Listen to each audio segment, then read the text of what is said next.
The night was silent until she heard it again, a child's cry echoing through the village road. But this time, Gozi didn't stop. She pulled her shawl tighter, quickened her steps, and whispered, "It's not my business." She had no idea those words would come back to haunt her. In the small, peaceful village of Umwaka, people spoke in hushed tones about the crying boy. Some said he was a lost child searching for his mother. Others claimed he was no child at all, but something else entirely. Something ancient and sorrowful, a spirit tethered to the lonely paths that wound through the village. Gozi was a young widow, strong and determined, but with a heart still healing. Her life revolved around her 7-year-old son, Kenachuk, or Keen, as she called him. He was her whole world, the bright sun in her sometimes cloudy sky. Every evening, as dusk settled over Umwaka, she would lock the wooden door of her small provisions shop.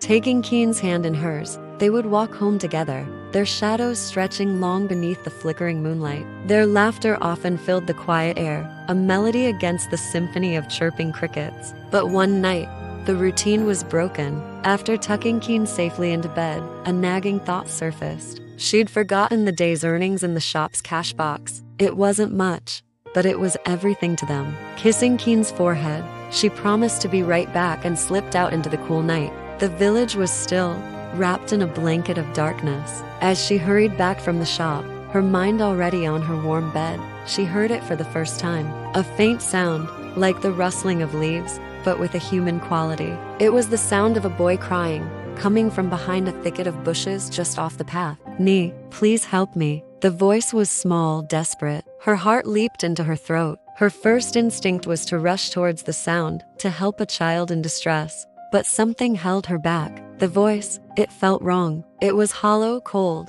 and seemed to come from everywhere and nowhere at once. It was too close, yet she couldn't see a soul. Fear, sharp and icy, won the battle in her heart. She ran all the way home, not daring to look back. She slammed the heavy door, bolted it, and rushed to Keen's side, holding him tightly until the first rays of morning light broke through the window. The next day, the village was buzzing with whispers. The elders, their faces etched with concern, had gathered in the market square. Their voices were low but firm. "The crying boy has been heard again," one declared, his gaze sweeping over the crowd. "Anyone who hears his call must stop and offer a prayer for him. His spirit seeks compassion, not fear. Never ever ignore it."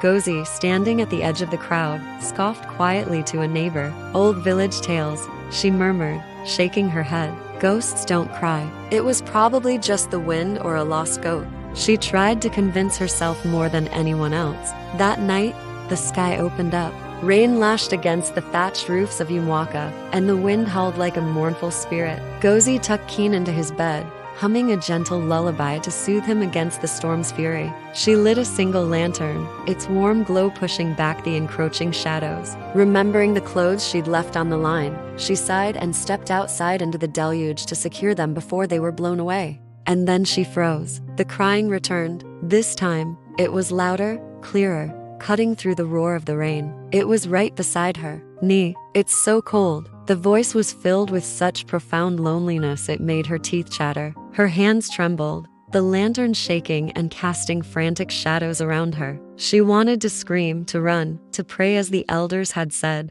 but a stubborn pride, a refusal to believe in what she couldn't see, took hold. "Leave me alone," she whispered fiercely into the wind, turning her back on the cry. She fled inside, slamming the door shut once more. A moment later, a deafening crack of thunder shook the entire hut. The lantern on the table flickered violently and then went out, plunging the room into absolute darkness. And then, silence. A heavy, unnatural silence that was worse than the storm. A cold dread crept up her spine. "Keen," she called out, her voice barely a whisper. There was no answer. "Keen, are you awake?" Still nothing. Scrambling in the dark, she relit the lantern with shaking hands and ran into his room. The bed was empty. The small window above it was thrown wide open, rain lashing in and soaking the sheets. His blanket was on the floor. Her world collapsed. A guttural scream tore from her throat, a sound of pure agony that was swallowed by the storm. She grabbed a torch and ran out into the night, screaming his name until her voice was raw. She searched the muddy paths, the dense woods, her torchlight a frantic, dancing beacon of despair. She searched until dawn broke, painting the sky in shades of gray and pink. The only thing she found was a single, small footprint in the mud near the forest's edge. And right beside it, another smaller, fainter, as if it belonged to another child who had been standing there, waiting. Days bled into weeks. Life in the village moved on, but Gozi's world had stopped turning. She was a ghost in her own home, her eyes hollow, her heart a gaping wound. The search parties had given up. The elders offered their condolences, their faces grim with unspoken knowledge. She barely ate, barely slept. She just waited.